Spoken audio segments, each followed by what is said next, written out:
Alright, what's going on YouTube? Welcome back to the channel. So in today's video, I'm going to be showing you guys how to fly a quad crasher. And just for the remainder of the video, I'm just going to refer to it as a quad just so there is no confusion.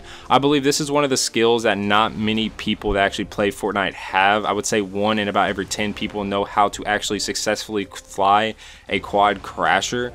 You know, like a good amount of distance without just, you know, immediately crashing. I actually just recently learned to do this myself. So it's one of those things where I know the problems that I was having. I'm going to try to help you guys if you guys are having the same exact problems. And before I actually started with the video, I just want to go ahead and say that if you guys are new out here, make sure you do go ahead and subscribe. We are on the road to 2.1K. I cannot thank you guys enough for your support. And if this video does help you guys out, make sure you do go ahead and drop a like so I know that you guys like these type of videos. And with that out of the way, let's just go ahead and get right into the tutorial.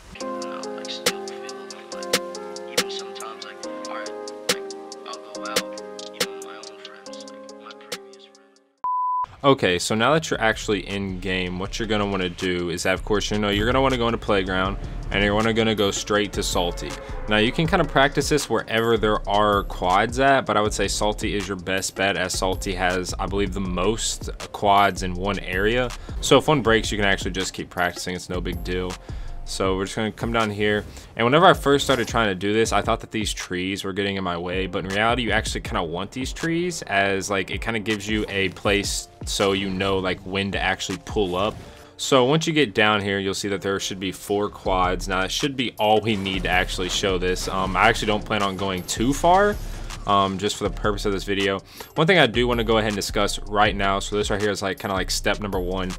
Some people, I see a lot of people for some reason building 2 ramps. I'll see like players like Nick Merckx, and just like a lot of other players that I know personally, or that I watch, will actually build 2 ramps. Some will even go to the extreme of building 3, and you actually don't even need that. In reality, all you really need is literally just 1 ramp. And you actually don't even need a ramp. You could also literally just use a cone. I know cones are cones aren't as, you know, obvious as ramps, like hey, I'm about to fly away in a quad.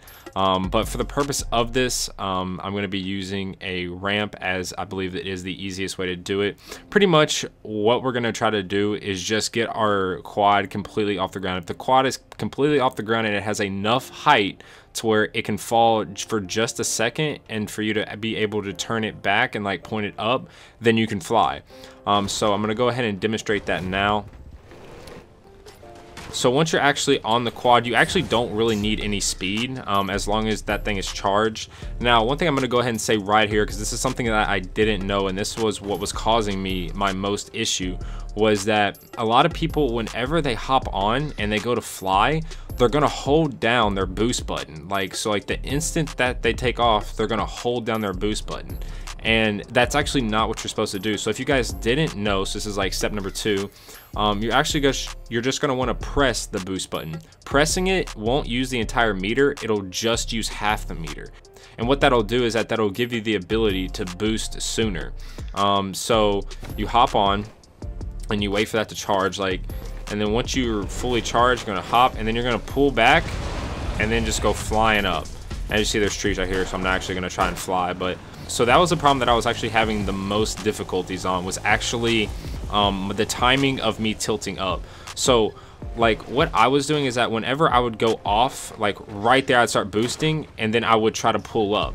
And that's actually not what you want to do. What you actually want to do is that you want to wait till your quad is actually almost completely vertical, not 100%, but at a good, you know, vertical kind of stance, or at a good like vertical-ish position. So what I was trying to do is I was trying to like boost right there and then go up, and that's not gonna work. As you can see, that's not gonna work. And I see a lot of people, like my friends included, trying to do that, and it's just not gonna happen. It's not gonna work. That was, I think, my biggest problem when it comes to flying. Now what you actually want to do is that you're actually going to want to try and practice. The reason I said leave like that big tree right there is because you're actually going to want to try and like make it over that tree. And it actually is hard to make it over that tree in like one single go, even if you are experienced with flying quads, as that tree is like super high. But it is a very good place to start and a very good way to practice. So, you know, go up and then fly up, and as you can see, I made it over the tree, and then from there you can actually start flying. Now I'm not going to fly for long, as I don't want this video to be super long. As you guys know, I am a channel that likes to try to get the information out to you guys as fast as possible. I hate sitting around. Now I know this is going to be a little bit of a longer video just because there is a bunch of tips in here and tricks, and actually like methods to actually flying, but yeah. Now another thing I will say is this right here is getting on to kind of what I was saying earlier about the ramps. You won't even sometimes need ramps, as sometimes you're literally just trying to get away from a fight that you have, you know, no business being in, or you're in a terrible position. You hop on a quad, use your terrain. As long as there is terrain enough to get your quad elevated and off the ground to where it can point almost all the way up, you know, completely vertical, then you can fly away. And I don't know if I mentioned this before, but you know, quads I believe are the second fastest form of transportation in the game, right next to rifts. I know planes are in the game, but I know plane spawns are very low now, or at least, and you know, in my personal opinion, and I believe that they actually did nerf the plane spawns, as you don't find them everywhere now. So yeah, like right here, so say I'm landing salty and I want to get out of here, this little hill right here is a perfect example. Now this right here is what you want to do after you've kind of like mastered flying above that tree. Try to fly up to the very tip top of this. Now you don't have to land it. So what you're gonna want to do is go, lean back, and then fly up. As you can see, I completely cleared it, and then from there I can actually start flying. So flying a quad is actually the ability to kind of just like continuously go up while, you know, kind of going forward as well. There are two separate ways to fly a quad. If you didn't know, I'll go ahead and kind of get into those as we're kind of, you know, moving our way back to salty. There are two different types of ways to fly a quad. The first type, well, I guess technically three types, but the third one is kind of silly.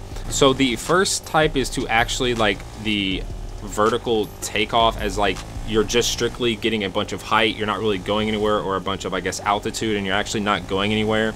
And the second type is going very, well, actually traveling over a long distance super quick. Now there are ups and downs of both.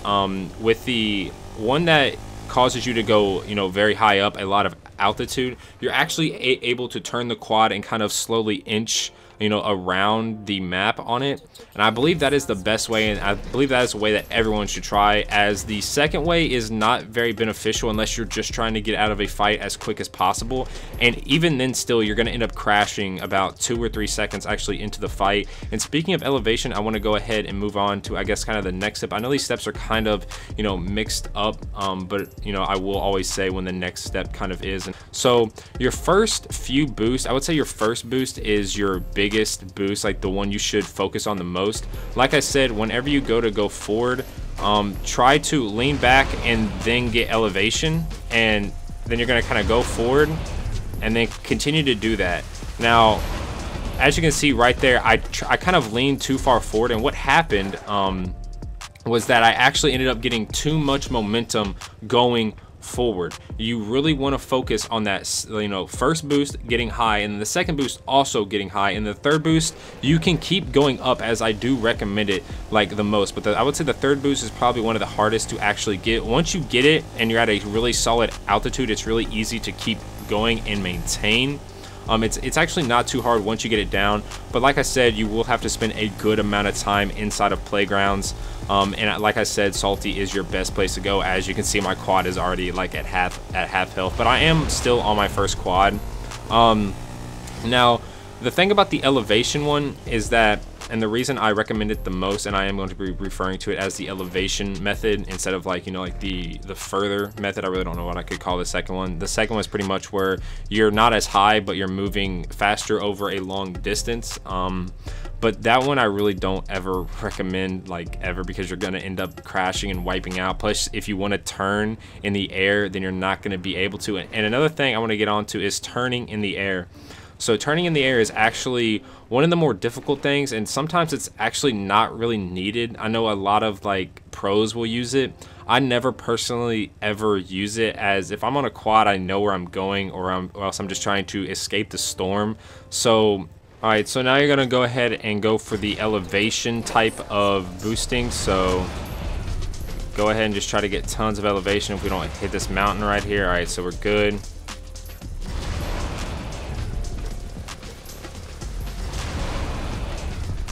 Yeah, so just elevation on elevation. And and then from there you can kind of like turn, you know, as you can see I'm kind of like turning in there. Now once you turn one way, it's actually really hard to actually turn a different way. It's one of those things where you may get lucky and you may not get any type of momentum and actually be able to like turn a different direction. And even turning in general is probably one of the hardest things to do, and it's really not needed. If you go and watch a lot of like pro streams and everything like that, or just pros like practicing, you never see them turning in the air. So honestly, I wouldn't even like recommend even trying to turn in the air, as I'm gonna say like 98% of the time just gonna wipe out and then up hitting the ground and taking, you know, like damage. Now since I am in playground, it doesn't really matter if I take damage or not, but you know, like in a game where you're trying to outrun the storm, so you don't want to take damage anyway, trying to do turns in the air, just I don't recommend it at all. Plus, like I said, it's not needed. So yeah, I hope you guys did enjoy that tutorial. It may have been a little long-winded, but you know, explaining to fly a quad in words is pretty difficult. It's kind of one of those things where you have to see it, then you have to practice it a ton. Now one more thing I did forget to mention, and you will see it on the screen here, is this little bar that I'm zooming in on is actually your altitude meter. So as long as that is going up, then you're doing it right. So you know, after each consecutive boost, and it's, you know, continuing to go up, then you are doing it right. Now if it's not going up, and you know, it's just staying the same, then that means you're either A, not going down, or B, you are going down. So like if you start going down, the meter will not start going down, it will just stay the same. So yeah, make sure that's always going up. You'll eventually hit to a certain point where you can't go up anymore. But I don't think you should ever really be that high in the air unless you're just trying to show off to your friends. And with that all the way, I hope you guys did enjoy the video. Like I said, if it did help you guys out, make sure you do leave a like. And if you guys do have any other questions, and I mean this sincerely, don't be afraid to ask in the comment section below, as I will, you know, write you 2 paragraphs if I have to on something that you're not understanding, because I really do want you guys to like figure this out and actually learn how to fly, as you know, it can be beneficial to you and your teammates. So yeah, with that, I hope you guys did enjoy the video, and I will catch you all in the next one. Peace.